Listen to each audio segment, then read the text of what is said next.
How are you? Good to see you all.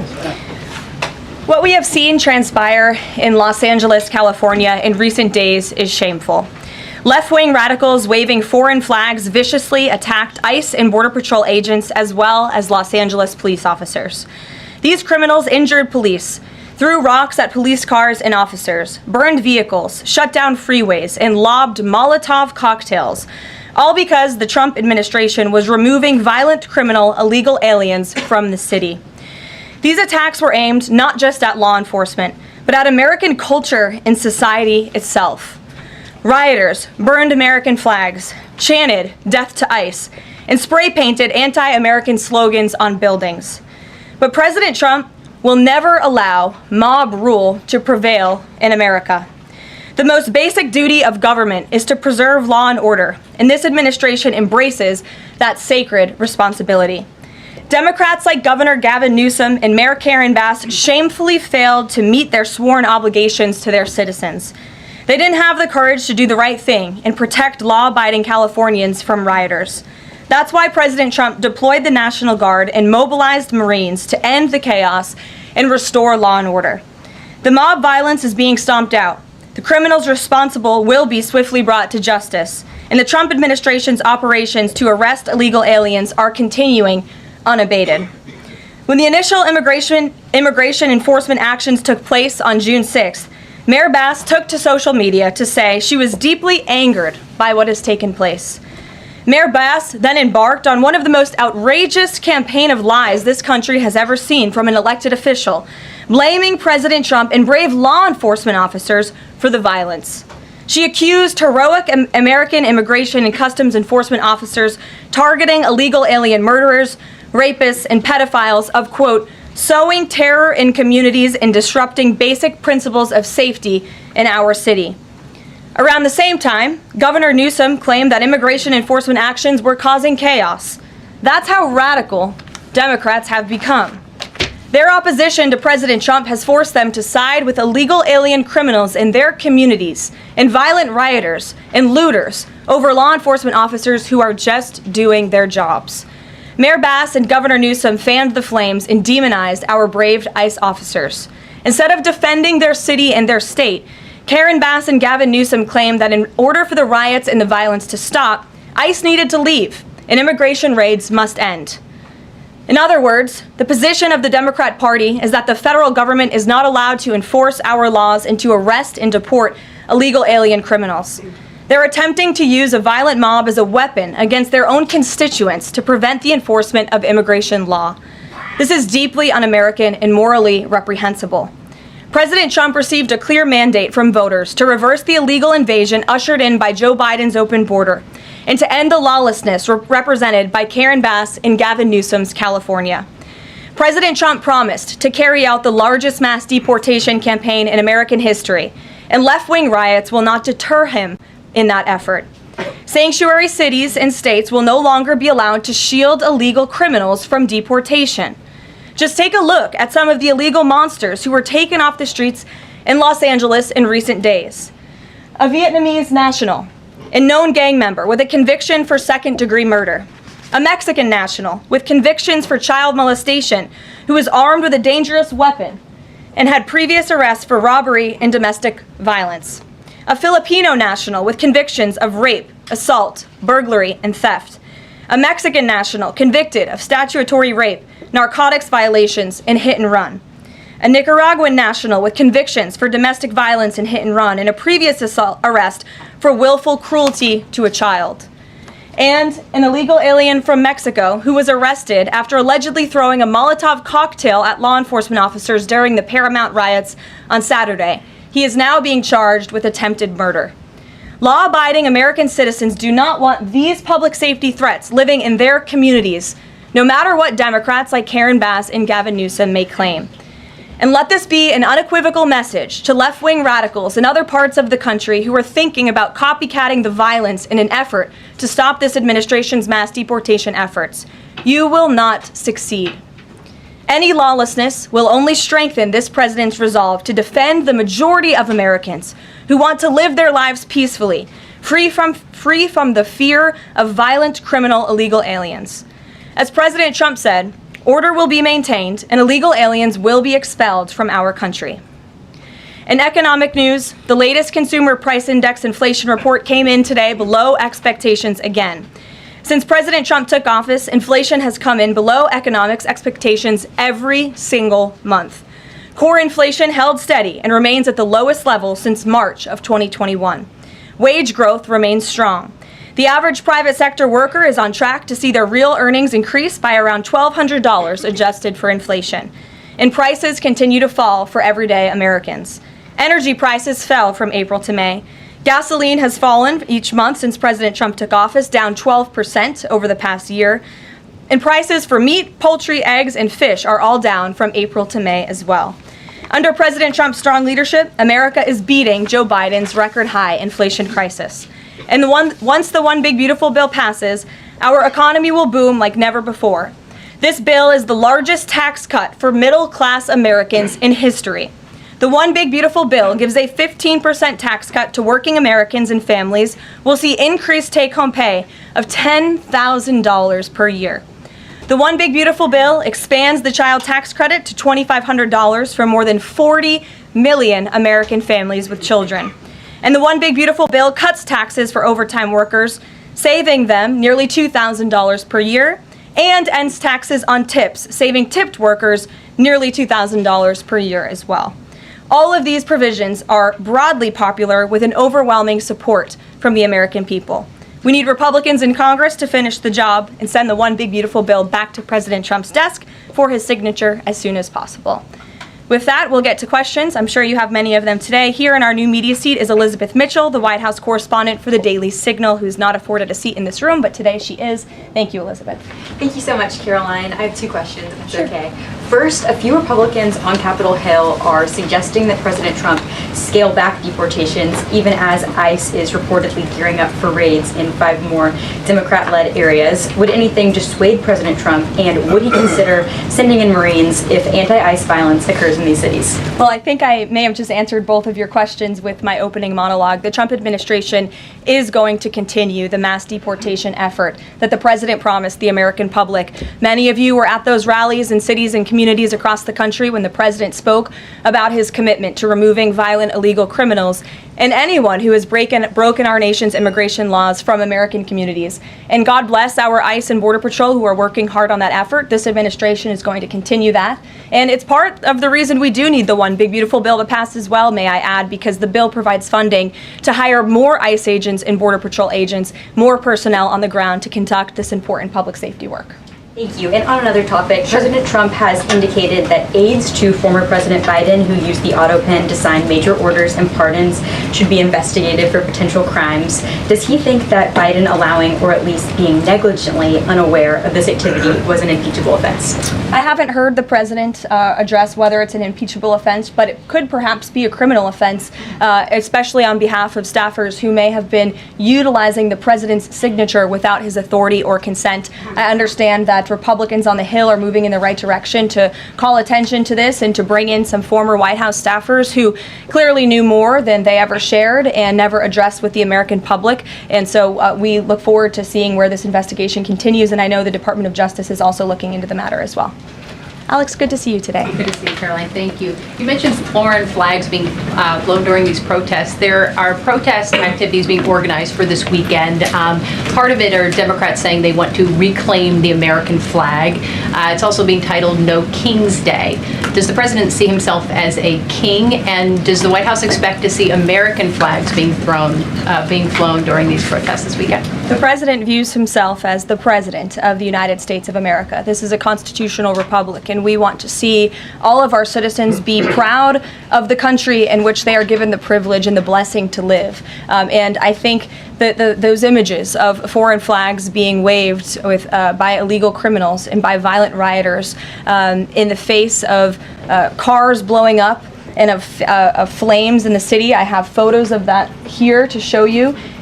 With this violence and destruction that occurred is an image that Governor Gavin Newsom owns. This is his city, and President Trump saw these images and he said that is not going to be accepted or tolerated, and hence why he deployed the National Guard and United States Marines who have helped to quell that violence. If I can ask another. Sure. If the president does end up deploying any National Guard members, perhaps Marines, to blue states, would he be in contact with the governors prior to this? Would it be necessary? Well, President Trump was in contact with Governor Gavin Newsom despite some of the claims he's made in the last couple of days. The president called the governor on Friday evening and told him to let law enforcement in California do their jobs. And the Los Angeles Police Department, by the way, are fantastic people. They are trying to do the work that they've so bravely signed up to do to enforce the law, but they have been kneecapped by incompetent Democrat policies and Democrat politicians who do not allow their local law enforcement to correspond and coordinate with federal immigration authorities. And so the president gave Gavin Newsom a warning and said, get it together. 24 hours later, we saw more images like this. We heard about Border Patrol agents who were being the target of rocks. These illegal criminals were throwing rocks at our Border Patrol and ICE agents, and so the president made the decision to federalize California's National Guard. Stephanie. Thank you. Two questions on the China trade deal, if I may. Sure. First, will the president formally sign the trade deal, and if so, when? Secretary Lutnick sort of alluded to the fact that it might be in a couple of days, but I'm curious if there's anything more specific to read out. Sure. Well, I do have more specifics for you. I spoke to the president about this. He spoke to his trade team, who did a fantastic job negotiating this on behalf of the United States and meeting with their Chinese counterparts. The president is talking to them about the details of it now. But what the president heard, he liked. China has agreed to open their markets to the United States separately of this deal. And when it comes to this deal, we're going back to the terms that were agreed upon in Geneva for the release of some of those critical minerals and the magnets from China to the United States. And we have agreed to fully comply with the Geneva Agreement as well. So the president is reviewing the details of that with his trade team now, and you'll hear more from him, I'm sure. And then the second question, on tariffs, Secretary Lutnick suggested that the tariffs would remain unchanged with China. I'm wondering if there's any room for them to negotiate even lower, or if this is the floor. I won't get ahead of any further negotiations. We're in a great place right now, and I would add that this is the result of a lot of hard work from the president and his team, and the president has a good and respectful relationship with President Xi, and as you know, they had a direct conversation which led to this success that the president announced on Truth Social this morning. JJ. On North Korea, has the president tried to resume dialogue with Kim Jong-un? There's some reporting that the president sent a letter and tried to give it to Kim Jong-un through some North Korean diplomats through the UN, and they declined to take it and send it to Kim Jong-un? The president remains receptive to correspondence with Kim Jong-un, and he'd like to see the progress that was made at that summit in Singapore, which I know you covered in 2018 during his first term. As for specific correspondence, I'll leave that to the president to answer. Sure. Good afternoon. Yeah, thanks. Back to the trade deal negotiations with China.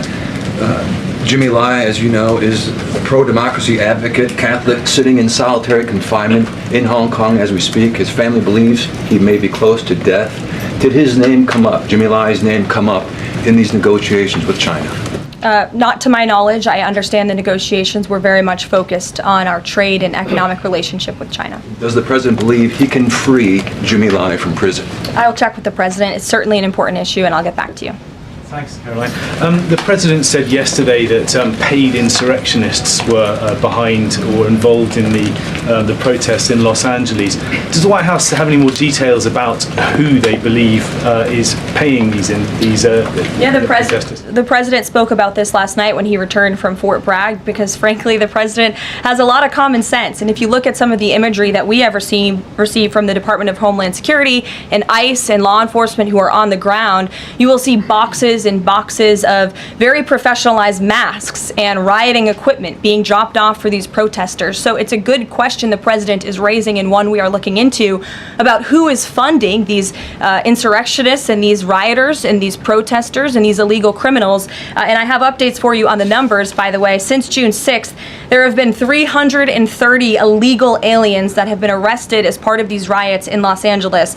113 of those illegal aliens had prior criminal convictions. And overall, and this includes arrests of American citizens, there's been 157 people arrested for assault and obstruction-related charges, including the attempted murder of a police officer with a Molotov cocktail. So who is funding these illegal aliens who are coming in with this very professional riot gear? It's a question everyone in this room who cares about truth should be asking. And we encourage your help in trying to get to the bottom of that question. Indina. Thank you, Caroline. About Elon Musk, he issued an apology this morning. Has the president accepted the apology, or does he think it's too little too late? The president acknowledged the statement that Elon put out this morning, and he is appreciative of it, and we are continuing to focus on the business of the American people. And has the administration started a review of Musk's government contracts, something that the president said he's considering? What do you mean by that? Has the administration started a review of the contracts that Musk and his companies currently have? No efforts have been made on that front as far as I'm aware. And just one more, if I may, on just everything sort of we've seen so far with the president's response to the LA protests.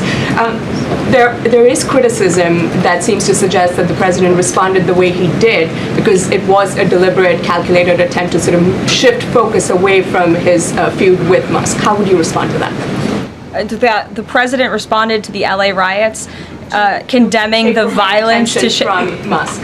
That's an incredibly disingenuous attack. The president saw images of Border Patrol and ICE agents being hailed with rocks and Molotov cocktails. He saw vehicles being burned to the ground with illegal aliens flying foreign flags, and that's what prompted the president to have this response that has clearly worked, because last night in Los Angeles you didn't see many of those images. And I would add the governor and the mayor need to actually do more. I know Gavin Newsom had a big address to the nation last night. I guess he thought that's what it was for maybe his future political ambitions, but he spoke a lot of words. We haven't seen action. California has been a mess for years because of the incompetence of Gavin Newsom, so the president was responding to that only. Caitlin. Caroline, two questions for you. Sure. Over the weekend, Secretary Noem sent a memo to the Pentagon asking Secretary Hegseth to have and direct the military that's on the ground in LA to arrest and detain what she said were lawbreakers.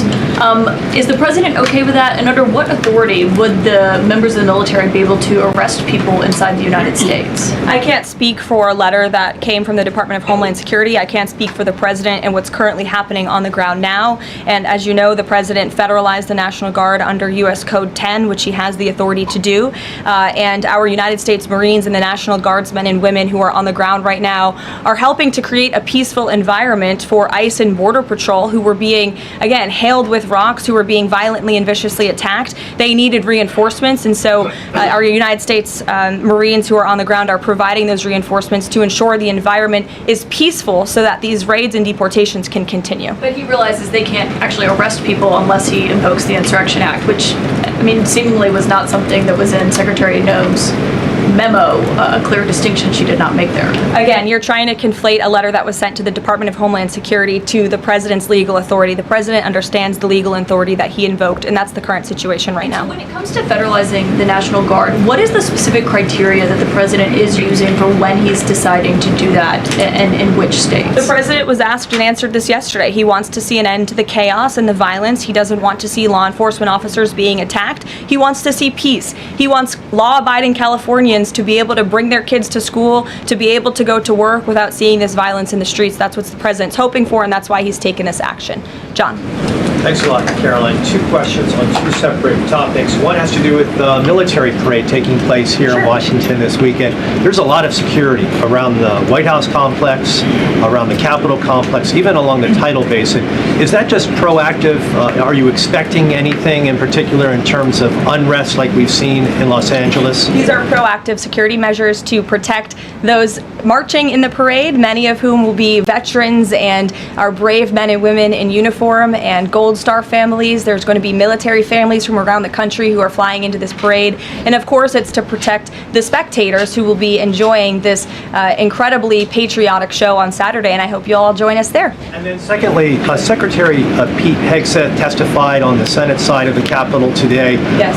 And he was asked about America's, the administration's view of Vladimir Putin's intentions. And specifically, it was asked whether or not his intentions go beyond, his territorial ambitions go beyond Ukraine. When that question was posed to the chairman of the Joint Chiefs of Staff, General Kane replied that he does believe that his territorial ambitions go beyond Ukraine, but Secretary Hegseth says it's not clear at this point.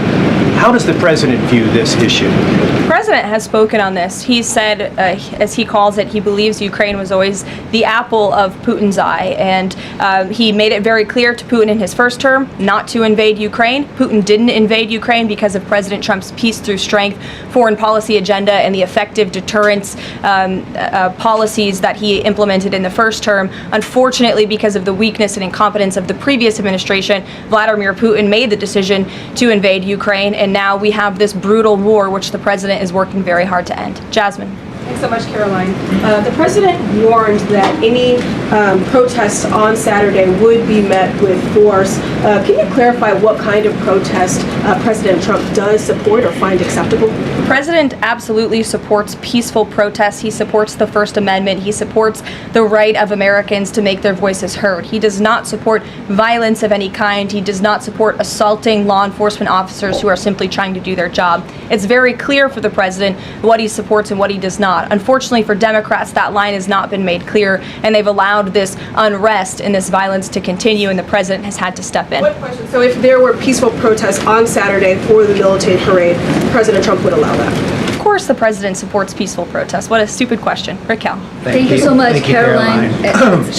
Raquel, and then I can go to you, Francis. Go. Thank you so much, Caroline. I have two questions. One about Israel. Yesterday, the U.S. ambassador to Israel said the U.S. no longer is pursuing the goal of an independent Palestinian state. Can you confirm that the president is no longer supporting a two-state solution? And is President Trump considering diplomatic action against countries who takes action against Israel during next week UN conference? Right now, the president views the situation in Israel and Gaza as deeply unfortunate and needing to end. And the president is realistic about the current state of affairs in this region of the world. And that's why the president has said the number one focus and priority of the administration is to release all of the hostages from Gaza and to end this conflict as soon as possible. The administration is still pushing very hard for the release of all the hostages. And as for what happens next, clearly Gaza is an uninhabitable place. It needs to be rebuilt with the help of our Arab partners, and the president wants to see that happen as well. Take a couple Just one on the G7 engagement. President Trump is traveling there on Sunday. Other presidents beyond the G7 leaders are also going. President Lula from Brazil, President Sheinbaum from Mexico, and President Zelensky from Ukraine are also going. Do you have confirmation if President Trump is meeting any other leaders on the sideline of the G7? Yes. To know about the Lula engagement. I can confirm there will be quite a few bilateral meetings between the president and other foreign leaders. The White House is still working very hard to finalize that schedule, and we will provide that for you as soon as we have it. Great. Thanks, Caroline. Just back to the China trade deal, can you talk about the status of the export controls that the U.S. imposed? Are those no longer being imposed? We are fully complying with the Geneva Agreement. Go ahead. Sure. Thanks, Caroline. One foreign question for you and one domestic. The foreign, the president, of course, has said he would lift sanctions on Syria. Is there an executive order coming along soon to go do that? And is the president planning to try to get involved in any kind of a peace agreement between Israel and Syria that would disengage those two? To the best of my knowledge, the Treasury Department took action after the president made that announcement in Saudi Arabia. Okay. And then on the domestic side, you were just asked about the First Amendment rights issues. In the president's comments yesterday, though, he just said protesters would be strongly dealt with. In your list before, you referred to insurrectionists, rioters, and protesters together. Obviously, they're quite different from your earlier answer. I'm struck by the fact that the president has not at any point said the most important thing here is to protect the First Amendment rights of peaceful protesters. So I'm wondering, where in his hierarchy of interests does he place that? Is the First Amendment protection the most important? Is stopping violence most important? Why is he not out saying all peaceful protesters will be protected? I think two things can be important at the same time. And the president, as I just answered, supports the right of Americans to peacefully protest. He supports the First Amendment. But that is not the majority of the behavior that we have seen taking place in Los Angeles. We have seen mobs of violent rioters and agitators assaulting law enforcement officers, assaulting our federal immigration authorities. And we have seen, as I said, this goes back to what this administration is trying to do and accomplish, and that's enforcing law and order in our nation's communities. And it's removing public safety threats from communities in Los Angeles. You're saying the majority have not been peaceful, the majority have been violent. I just read for you the arrest numbers. We've arrested nearly 400 illegal aliens alone, just illegal aliens who have been arrested in these riots since June 6th, since they began. Thousands of people on the streets. Yeah, and we've had hundreds of people who have assaulted law enforcement officers. Are you saying that that's that's appropriate behavior? Are you saying that the president shouldn't take action? I'm just trying to figure out. The Democrat governor and the Democrat mayor of Los Angeles have failed their citizens. And the majority of Americans, the majority of Californians do not want to see law enforcement officers being assaulted in the streets. And thankfully, the president took action and stepped in to protect our federal law enforcement agents, to protect federal buildings, to protect the federal mission of deporting illegal criminals off of our streets. And that mission will continue every day as far as we're concerned. Thank you, guys. Thank you, Caroline.